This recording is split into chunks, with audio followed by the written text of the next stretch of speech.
Quelle est l'erreur principale à éviter dans la partie 7 du TOEIC? Je vous explique tout ça après l'intro.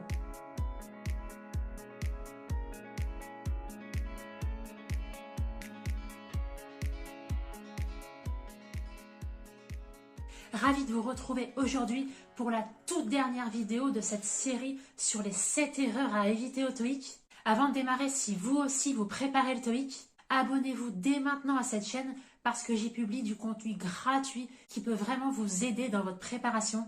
J'ai créé le site internet eltestanglais.com où je repasse le TOEIC tous les 2 ans et j'y partage ma méthodologie de travail qui me permet à chaque fois de conforter mon niveau C1 en anglais.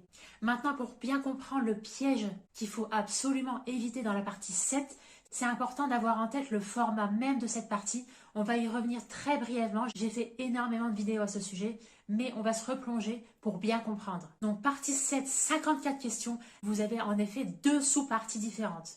Vous avez la partie 7A où vous avez 29 questions réparties sur plusieurs corpus de documents. Vous devez pour chacun d'entre eux répondre à entre 2 et 4 questions. Pour la partie 7B, alors c'est 25 questions réparties sur 5 groupes de documents. À chaque fois, c'est 5 questions auxquelles vous devez répondre. Et justement, le piège que vous devez absolument éviter, c'est de vous laisser noyer par la masse d'informations. Alors, les informations apportées à TOEIC, il y en a dans toutes les parties. Mais ici, vous avez des gros blocs de documents, des emails, des publicités, des mémos d'entreprise. C'est très facile de se laisser perdre. Donc ne tombez surtout pas dans le piège de lire tous les documents. C'est le piège ici de se plonger dans la lecture complète des documents. Et le résultat, c'est que vous allez perdre beaucoup trop de temps.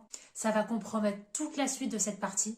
Dès que vous allez arriver dans un groupe de documents, vous allez d'abord faire une lecture de toutes les questions et de toutes les propositions de réponse pour chacune de ces questions. Ensuite, vous allez revenir à la première question.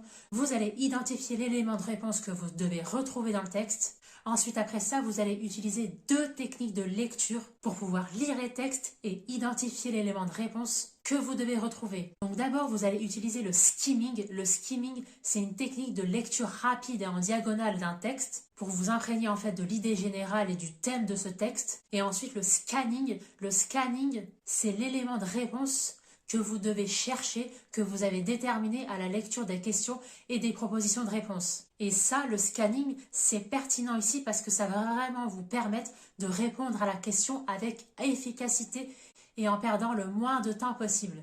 Et donc, vous avez fait ça pour la première question. Vous allez ensuite enchaîner avec la deuxième et au fil de la lecture des questions, vous allez répondre en sélectionnant les éléments de réponse que vous devez déterminer qui correspondent à telle et telle question. Donc grosso modo, vous allez lire les questions, répondre au fur et à mesure et faire comme ça pour les 54 questions de cette partie-là. Parce que c'est vraiment une partie ultra chronophage, le temps passe super vite. Et je vous le rappelle ici, c'est en moyenne 1 minute par question. Il y a des questions, en fait, vous allez directement trouver l'élément de réponse. Il y a d'autres questions qui vont vous amener, en fait, à recouper les informations entre les documents.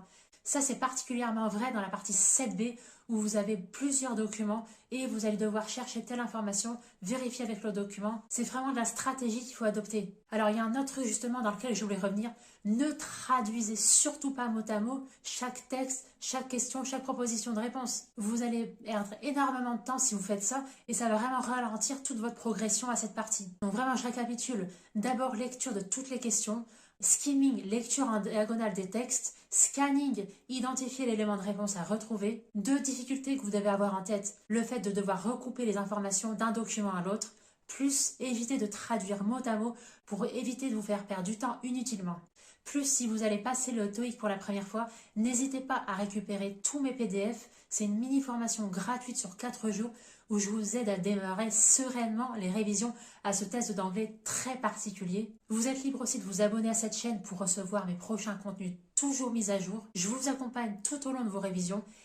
Et n'oubliez pas que je reste disponible en commentaire pour vous aider si vous avez la moindre difficulté. Je vous donnerai mon retour d'expérience, mes conseils pour surmonter vos problèmes. Et rappelez-vous, comme je l'ai dit tout au long de cette série de vidéos, ce qui vous sauvera, c'est le fait de vous entraîner massivement, régulièrement, dans les conditions réelles de l'examen.